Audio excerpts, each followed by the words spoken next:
दोस्तों आज हम बात करेंगे हिज्र की।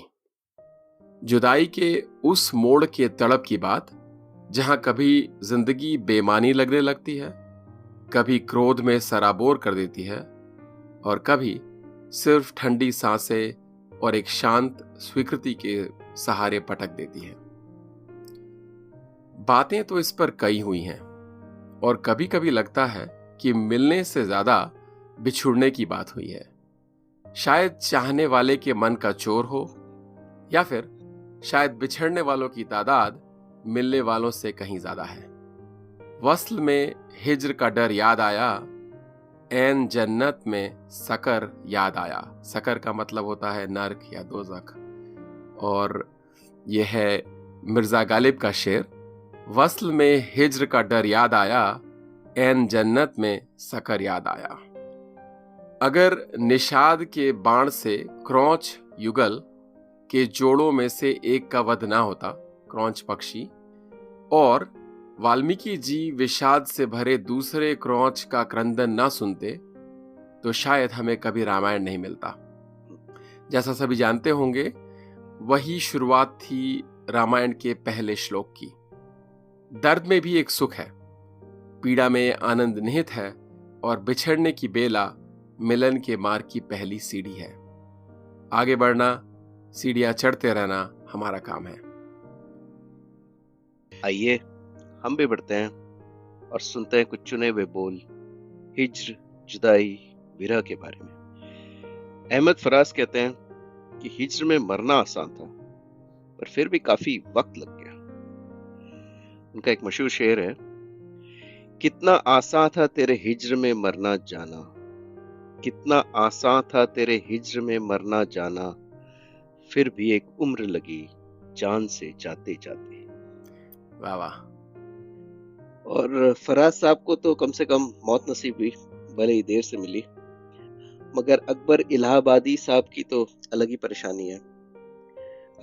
आई होगी किसी को हिज्र में मौत, मुझको तो नींद भी नहीं आती। वाह वाह, क्या बात है। सैयद अकबर हुसैन इलाहाबादी का जन्म 1846 में इलाहाबाद के एक कस्बे में हुआ। जनाब हिंदुस्तानी जुबान और हिंदुस्तानी तहजीब के बड़े मजबूत और दिलेर शायर थे। 1905 में वो सेशन जज के ओहदे से रिटायर हुए और बाकी जिंदगी इलाहाबाद में ही गुजारी। 1907 में सरकार ने अकबर को खान बहादुर का खिताब दिया और उनको इलाहाबाद यूनिवर्सिटी में फेलो भी बनाया गया। अच्छा। अकबर की शायरी जमाना और जिंदगी का आईना है। अकबर को उर्दू शायरी में हास्य व्यंग का बादशाह माना जाता है। उनके कलाम में उत्तरी भारत में रहने बसने वालों की तमाम मानसिक व नैतिक मूल्यों, तहजीबी कारनामों, राजनीतिक आंदोलनों और हुकूमती कार्रवाई पर भरपूर सुराग मिलते हैं। गुलाम अली की बेहद प्रसिद्ध गजल हंगामा है क्यों बरपा थोड़ी सी जो पीली है, उनकी ही लिखी हुई है। वाह वाह, मैं बहुत खूबसूरत गजल है। बिल्कुल बिल्कुल। अच्छा, फराज साहब को मौत का इंतजार और अकबर साहब को नींद का, लेकिन दाग दहलवी जी में इतना सब्र कहां। वो कहते हैं, आपका एतबार कौन करे, रोज का इंतजार कौन करे, हिज्र में जहर खा के मर जाऊं, मौत का इंतजार कौन करे। दाग दहलवी आपके लिए। अच्छा, इनसे बिल्कुल अलग जॉन एलिया साहब तो सवाल ही कर बैठते हैं कि भाई करे तो करे क्या। हिज्र की आंखों से आंखें तो मिलाते जाइए, हिज्र में करना है क्या ये तो बताते जाइए। और थोड़ी सी नाराजगी के साथ कहते हैं, जब मेरे सब चरागे तमन्ना हवा के हैं, जब मेरे सब चरागे तमन्ना हवा के हैं, जब मेरे सारे ख्वाब किसी बेवफा के हैं, फिर मुझको चाहने का तुम्हें कोई हक नहीं, तन्हा कराहने का तुम्हें कोई हक नहीं। वाह, क्या बात है। कुछ तलखी तो शायद मोहसिन नकवी जी में भी होगी, जब उन्होंने कहा होगा, हमसे न पूछो हिज्र के किस्से, हमसे न पूछो हिज्र के किस्से, अपनी कहो अब तुम कैसे हो। तुम कैसे हो। मोहसिन जी का मूल नाम सैयद गुलाम अब्बास था। जन्म 1947 में पंजाब में हुआ। सोचिए क्या समय होगा उनके बचपन का। नकवी जी अपने जीवन काल में गजलों की कई पुस्तकें प्रकाशित की। उन्हें इकबाल ए थानी की उपाधि प्राप्त हुई है। दुख की बात यह है कि 1996 में लाहौर के मुख्य बाजार में उनकी हत्या कर दी गई। हत्यारों ने उन पर 40 गोलियां चलाई थी। आह, उस समय वो सिर्फ 48 वर्ष के थे और कहते हैं कि उनका शिया समुदाय में सक्रिय होना ही उनकी हत्या का कारण था। हम्म, और उनकी कई गजलें मशहूर हुई है, जैसे ये दिल ये पागल दिल मेरा, क्यों बुझ गया आवारगी, अगेन गुलाम अली की आवाज। गुलाम अली की बात होती है तो ये दो शेर हमेशा आ आते ही ही जाते हैं। हैं। बहुत अच्छे हैं दोनों, बहुत अच्छे। हम्म, अच्छा, पाकिस्तान से ही एक और पेशकश, परवीन शाकिर जी की। बात कभी कभी न चाहते हुए भी बढ़ जाती है और हद पार कर जाती है। सुनिए क्या कहती हैं। चलने का हौसला नहीं, रुकना मुहाल कर दिया, इश्क के इस सफर ने तो मुझको निढाल कर दिया। मुमकिना फैसलों में एक हिज्र का फैसला भी था, हमने तो एक बात की, उसने कमाल कर दिया। क्या बात है, वाह। और फिर बात अगर हिज्र की हो तो अंधेरापन और चांद ना आए, कैसा हो सकता है।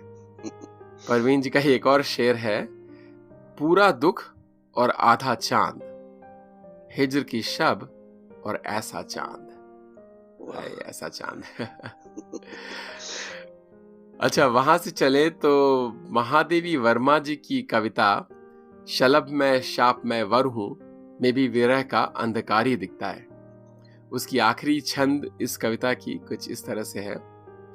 शून्य मेरा जन्म था, अवसान है मुझको सवेरा, प्राण आकुल के लिए संगी मिला केवल अंधेरा, मिलन का मत नाम ले मैं विरह में चिर हूं। महादेव वर्मा की कविता शलभ में शाप में वर हूं। वाह क्या बात है। और एक फिराक साहब की तरफ से, बहुत दिनों में मोहब्बत को ये हुआ मालूम, बहुत दिनों में मोहब्बत को ये हुआ मालूम, जो तेरे हिज्र में गुजरी वो रात रात हुई। क्या बात है। और बात हिज्र की रात की चले और फैज साहब को न सुने तो ऐसा हो ही नहीं सकता। बिल्कुल। बज़ में ख्याल में तेरे हुस्न की शम्मा जल गई, बज़ में ख्याल में तेरे हुस्न की शम्मा जल गई, दर्द का चांद बुझ गया, हिज्र की रात ढल गई। ढल गई, बेहतरीन, बहुत अच्छे। अच्छा, ये शेर फैज ने जिन्ना हॉस्पिटल कराची में 1953 में लिखा था। फैज साहब का जन्म 1911 को पंजाब के जिला नारोवाल की एक छोटी सी बस्ती कला कादिर, जिसको अब फैज नगर कहते हैं, एक समृद्ध शिक्षित परिवार में हुआ था। फैज की शायराना कद्र व कीमत का अंदाजा इस बात से लगाया जा सकता है कि उनका नाम गालिब और इकबाल जैसे महान शायरों के साथ लिया जाता है। बिल्कुल। उनकी शायरी और उनकी जिंदगी में ही सरहदों, जबानों, विचारधाराओं और मान्यताओं की सीमाओं को तोड़ते हुए एक विश्वव्यापी ख्याति प्राप्त कर ली थी। अपने क्रांतिकारी विचारों के कारण कई साल वो कारावास में रहे। 1947 में फैज ने मियां इफ्तिकार उद्दीन के आग्रह पर उनके अखबार पाकिस्तान टाइम्स में प्रधान संपादक के रूप में काम शुरू किया। अपनी साहित्यिक सेवाओं के लिए फैज को अंतर्राष्ट्रीय स्तर पर जितना सराहा और नवाजा गया, उसकी कोई मिसाल नहीं।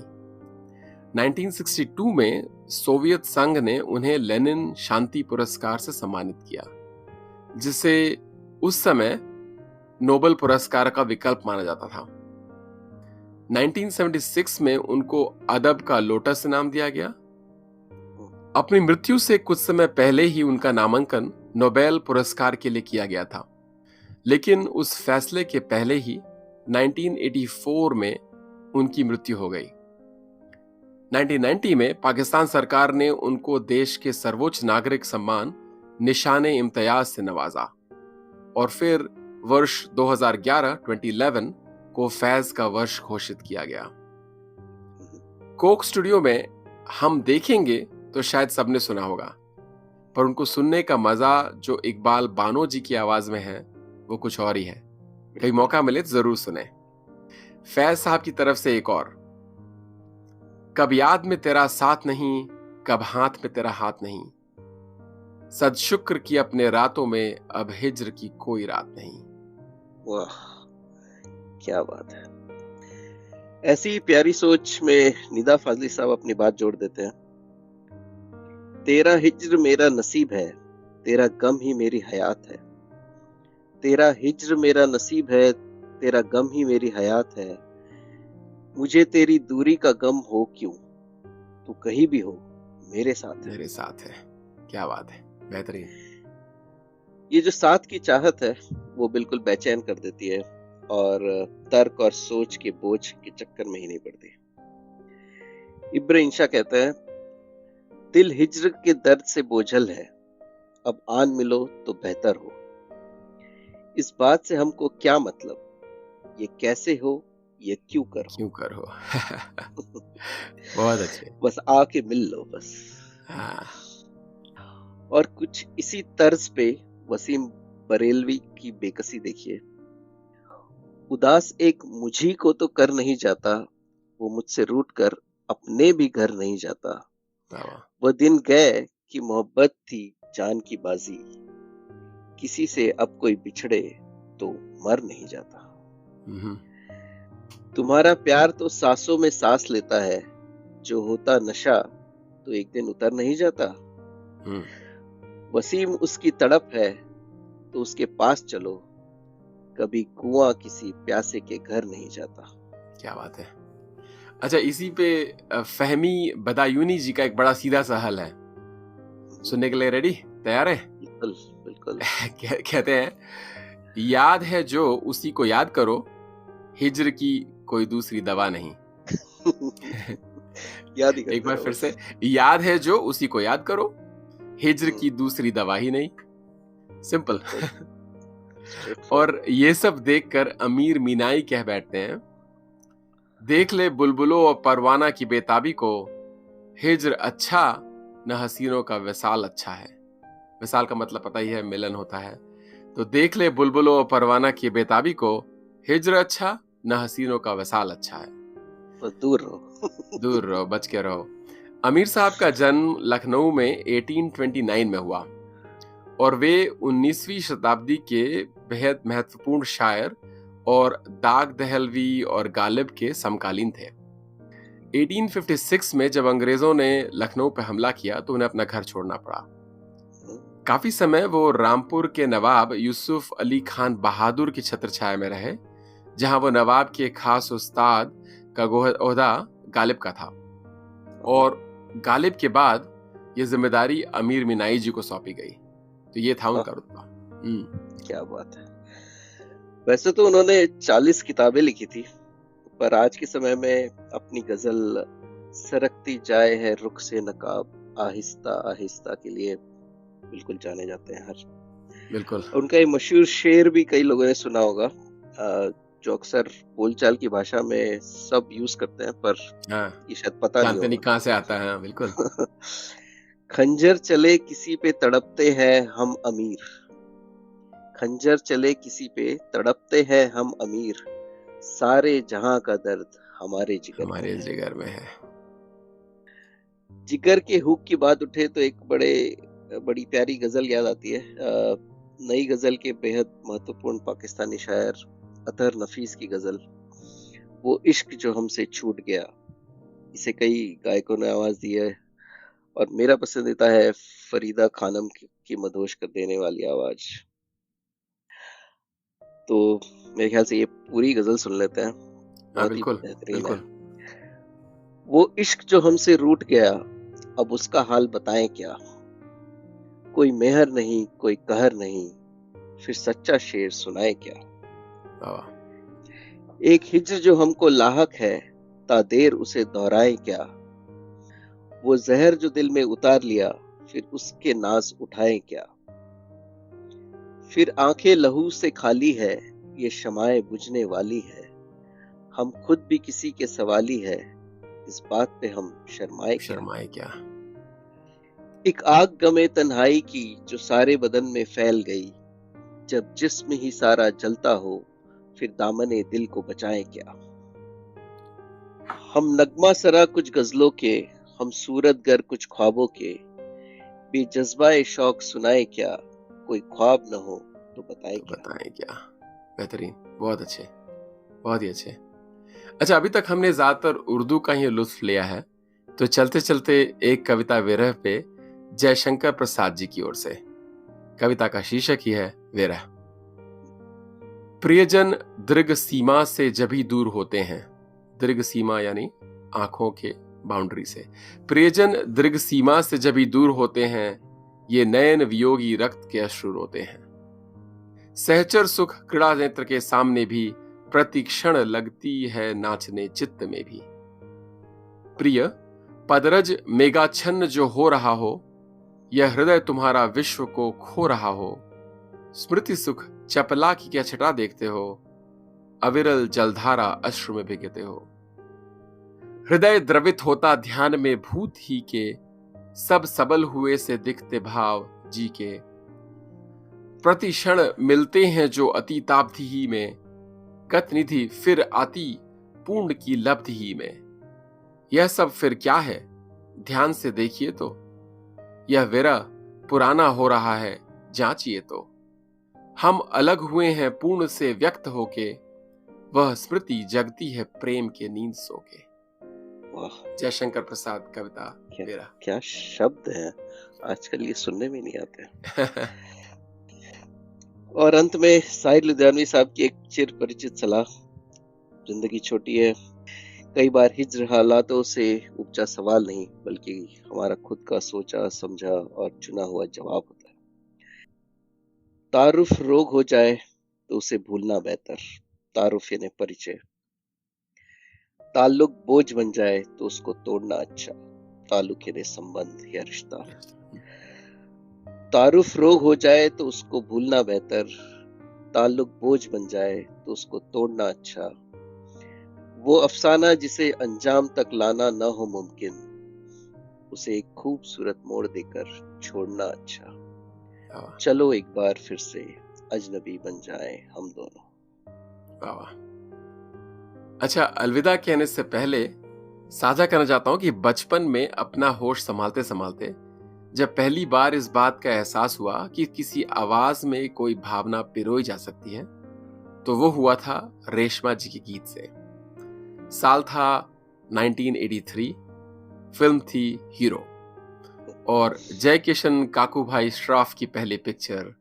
अगर आप स्वामी दादा को अलग रख दें तो हीरो चली तो बहुत थी, और उसकी बांसुरी भी बहुत बची, आज भी बज रही है, पर दशकों तक जहन पे अगर गिरफ्त रहा तो रेशमा जी की वो बिल्कुल मुख्तलिफ सी आवाज और गीत के सीधे से बोल। लंबी जुदाई।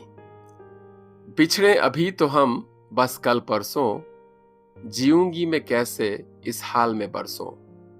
मौत ना आई तेरी याद क्यों आई, है लंबी जुदाई। एक तो सजन मेरे पास नहीं रे, दूजे मिलन दी कोई आस नहीं रे। उस पे ये सावन आया, आग लगाई हाय लंबी जुदाई। फिर आगे है, टूटे जमाने तेरे हाथ निगोड़े, जिनसे दिलों के तूने शीशे तोड़े। हिज्र की ऊंची दीवार बनाई, हाय लंबी जुदाई। बाग उजड़ गए खिलने से पहले, पंछी बिछड़ गए मिलने से पहले। कोयल की कूक ने हुक उठाई, हाय लंबी जुदाई। वाह, बेहतरीन गाना है। जी के बोल। बिल्कुल बिल्कुल, बहुत ही सुंदर है। तो चलिए, बड़ा अच्छा रहा। आज के लिए बस इतना ही। मैं हूं अनूप और मैं अमोल। आप सुन रहे थे अनमोल बोल। बोल।